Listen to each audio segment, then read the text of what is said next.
Pretty much after the third month, we were in contact with the seller, and all we would get back as a response was a colon and a capital S.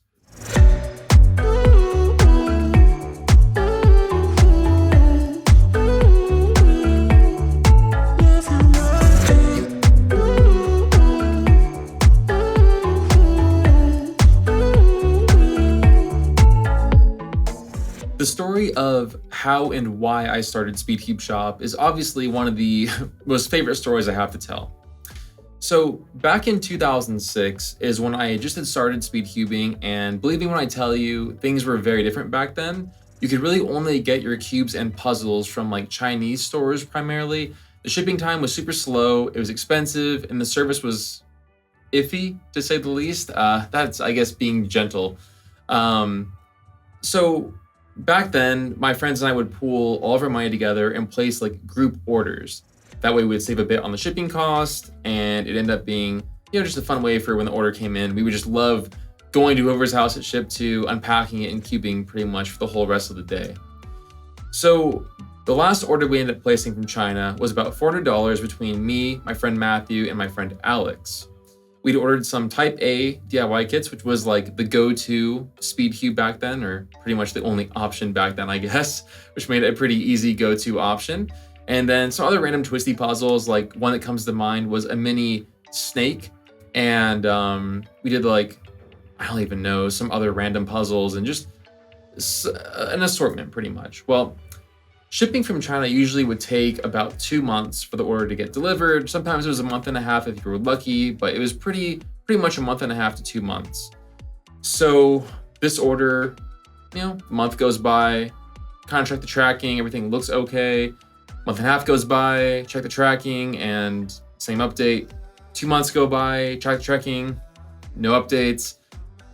Pretty much after the third month, we were in contact with the seller, and all we would get back as a response was a colon and a capital S. And never once was there any real communication.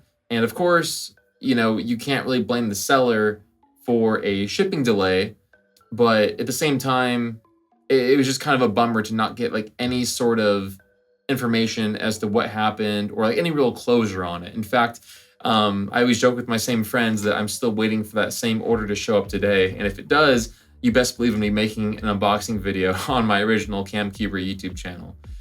So after that order never showed up, we were all pretty bummed out because that was a good chunk of our savings at that point in time. So I remember we were sitting outside of a movie theater.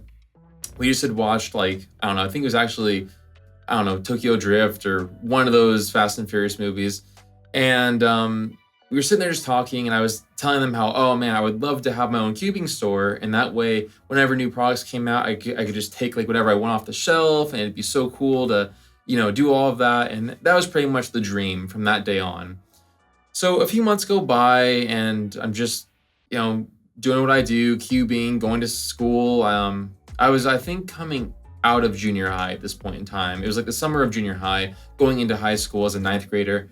And I started doing like some oddball jobs and stuff, saving up some money, and I make a website. And I'm trying to think of a name. I'm like, SpeedCubeShop, and just came to mind. Made the website. It was very ugly and just was kind of like just a work in progress. I never really did anything with it. I just made it and kind of would gradually work on it. And the idea finally came, like, why don't I actually try to make this a reality? So I started selling off some of like my old video games, and I would go and wash people's cars, and I would sell like lemonade, I think. I would do pretty much anything I could to get some money. And I ended up saving up about $500. And coincidentally, my dad was actually traveling over to China right around this time. So I found my supplier in China, and I ordered 50 of the new Diane Tyon cubes, which was like the most revolutionary speed cube to date at that point in time. It had the tracks on the pieces, like a anti-popping mechanism, I believe. And it was like pretty much the bee's knees of speed cubes as early 2000s go. And so I get my 50 cubes ordered, but there was one issue. I couldn't afford the shipping to get them to the US. So I'm talking to my dad about it, and he's like, well, why don't you have him drop them off? So I talked to the guy and pretty much begged for him to drop them off at my dad's hotel. And fortunately for me, my dad's hotel was like 15 minutes from where the guy was located. So he went over, dropped them off to my dad, and my dad crammed all 50 Diane Tyan DIY kits into his suitcase and brought them back home. Well, even more coincidentally, the day that he returned from China was the day that I was at a Caltech cubing competition in Pasadena, California. So even more coincidentally, the competition was right on the way home from Los Angeles Airport, which is where my dad flew into. So he was nice enough to get off of a 16-hour flight from China, stop by the competition, drop me off the cubes, and then just hang out and watch it all unfold. So pretty much I had my Tyan cube at that point in time. I had like one of the testers, and everybody was loving it and like offering to buy it, and just I was like, no, not really for sale. And when those cubes got there and I cracked open the suitcase, it was literally like gold. I mean, you could just see like there was like trumpets from the sky playing, and like you could hear like, I don't know, like the opera music. And I'm joking, obviously, but it was, everyone swarmed, and I sold out all 50 DIY kits in literally about half an hour. So I was like, well, I didn't last very long.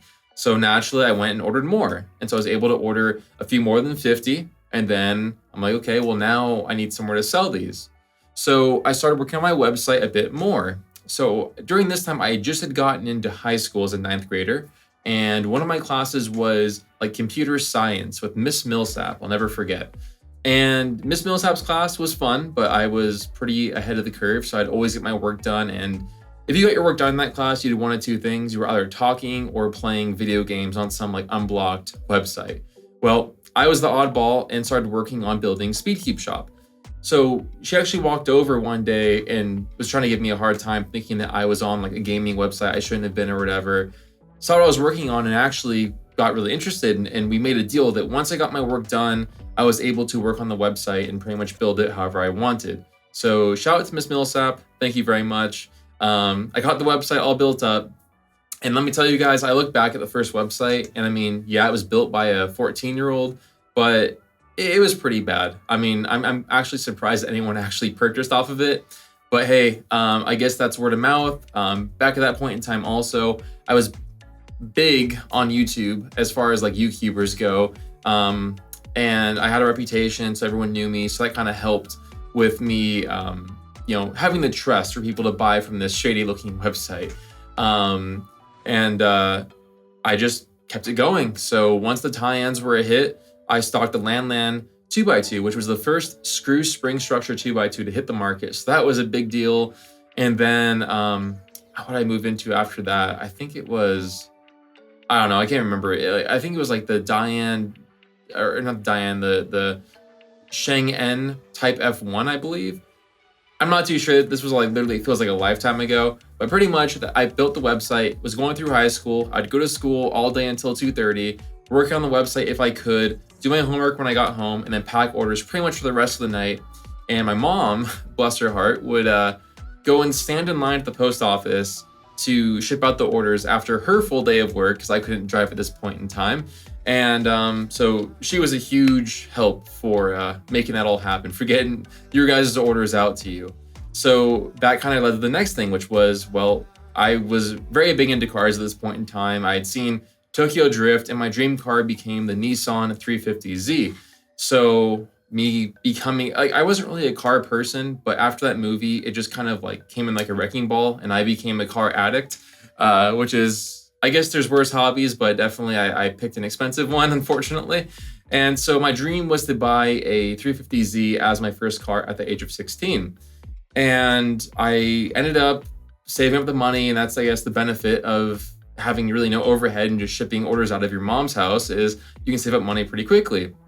So over the span of the 2 years from me starting over the store, I was able to reach my goal and get the Nismo 350Z at the age of 16. It was used and I loved it. And I mean, ironically, I had to actually sell the car because it only lasted about a year before the amount of packages I was shipping out, like, literally would not physically fit into the car.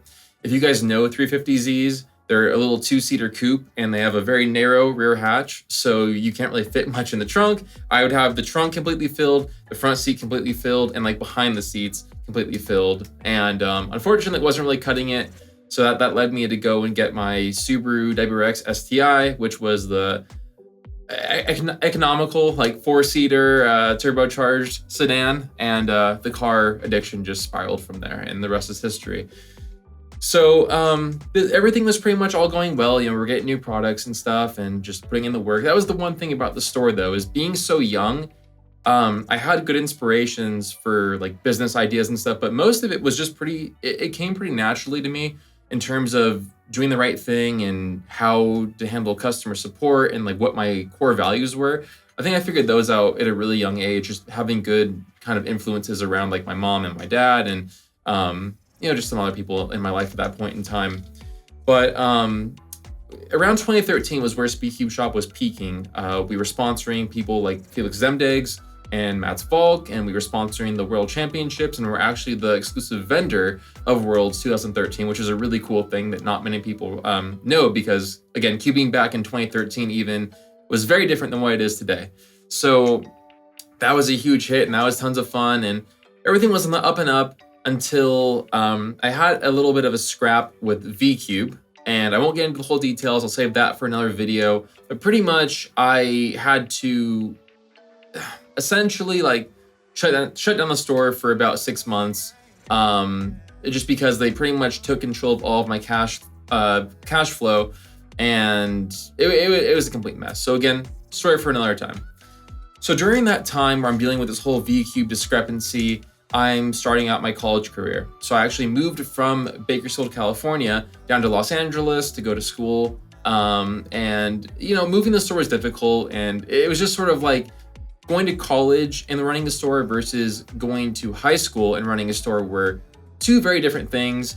And the store was active, it never really closed, but it was very much like a part-time operation for me. So I would ship out orders every day, but it was just like I didn't really have much time for it. And once the whole VCube thing got resolved, it just was I was so busy and caught up with the college education that I didn't really care too much at that point in time. So fast forward to 2015, and the website completely just said I'm out, and it broke. It just was like I logged in one day, it just was a page of code, and the server it was being hosted on was not backed up for whatever reason, and the whole thing was just a mess. So at that point, I kind of decided, like, okay, I have two options here. I can either just abandon ship and send it off into the sunset and have it be a fond memory, or I can buckle down and work. So I was kind of in and out of cubing at this point in time, and I noticed how much cubing had been changing. This was sort of like in the golden era of like when the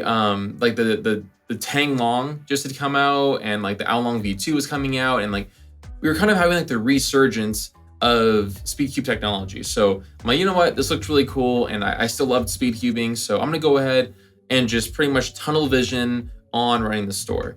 So that's what I did. I would finish my college studies and just bomb home, and I would pack all the orders and have to fly over to the post office just to get them out the door in time. And I would literally cut it to like 5 minutes every single day. And luckily I was good friends with the people at the post office, because you kind of get to know people when you're there every single day. And they'd put up with my antics, and actually at one point gave me my own line. So I would walk in, instead of like, anyone that would get behind me in line was just like roll their eyes when they'd see me with like my big bags of like, I don't know, 50 orders or whatever it was. And so they'd give me my own like special line just to walk up and kind of get like my own exclusive USPS desk teller. So that was all good. And pretty much from that point on, it just was, work. And it got to the point where I was in my stats class, and my teacher, Mr. Jean, was great professor, but very strict. And it got to the point where SpeedCubeShop was growing at a pace I couldn't really keep up with it. Well, I was keeping up, but it was hard to keep up. So I was doing like customer service emails in his class, and he caught me, and was a little mad at first, but then he found out again that I was actually doing something like productive, and we had a long conversation. And at that point, I kind of decided that I love what I do, and so I really want to pursue it full time. So I put a little pause on my college academics, got my AA done, and then focused full time on SpeedCubeShop. And when that happened, that was when things really just were like from 0 to 100. I mean, I would work, 16-hour days, 18-hour days, no exaggeration, just to get everything done. It was so much just innovation and development so quickly that, I mean, I loved it. I remember when restock orders would arrive, I would literally run to the front door of like my mom's house and unpack them and get them all sorted out. And I would like, I remember in her living room, I would sort every single cube and like stack them all up, count them, put them back out on the shelves, which also her whole house pretty much became like SpeedCubeShop HQ by the time I was done with it. The whole garage was overrun with racks on like the one parking stall that I had, and the guest room was like the sticker cutting room, and then my room was like order packing and customer service, and the whole thing was just awesome.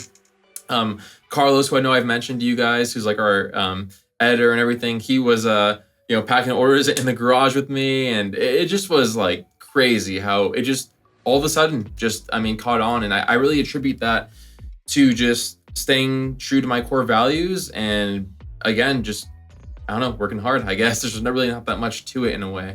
There's not really like a magic recipe like people think. And again, my version of success is very different than what somebody else's might be. Success doesn't always mean a big business. It just means having fun at what you're doing, I think. And I certainly had a lot of fun, and it was very high stress. I mean, I remember at one point I would be at the gym, and like in between sets, I would be on my phone replying to emails and just getting it done. And so it kind of sucked up pretty much my entire personal life at one point, and I pretty much became like a hermit, just only working, which was a little bit unhealthy looking back on it. But hey, it's what I had to do, and I really don't regret it. So pretty much, I mean, here we are today, 2021, and crazy stuff. I mean, I look back to those days, and it really wasn't that long ago, but it feels like an absolute lifetime ago that we were sitting there in the garage in my mom's house, just unpacking cubes and taking the pictures in my janky little like light box setup. And man, it just was crazy. But I mean, I love it, and I'm so thankful that I ended up starting SpeedCubeShop when I did, because I never really thought that it would be like a potential career path for me. And that still is kind of a scary thing, where I'm like, man, I mean, it's just, you never know what the future holds. And so I'm just riding the wave, and I'm loving every second of it. The support you guys have shown me over the years is absolutely amazing. I love nothing more than when I get an OG customer from like 2015 or earlier who contacts me like, hey, I'm just getting back into cubing, and pretty much, where do I start? Because everything has changed. Like, what's the deal with all these like lubricants and the magnets and all that stuff? So it's always fun. And if you're an OG cuber, shoot me an email. I always love to chat and kind of catch up with you guys and help make sure that you're pointed in the right direction. But that's more or less the story of the SpeedCubeShop origin. It's, like I said, just been a wild ride, and I can't believe that it went from being a 14-year-old in his mom's house in like my bedroom with like a shoe rack full of cubes to being a more than full-time job for me. And we employ a few dozen people, and it's just crazy. I mean, I'm absolutely at a loss for words. And again, it's just your guys' support for making this possible is more appreciated than you know, from not just myself, but from the rest of the team and everybody involved at SpeedCubeShop. So thank you so much if you are a supporter and you shop with us. If you don't shop with us, hey, we still appreciate you watching the videos and enjoying, and we hope you can earn your business at some point in the future. So thank you all so much, and really just means the world.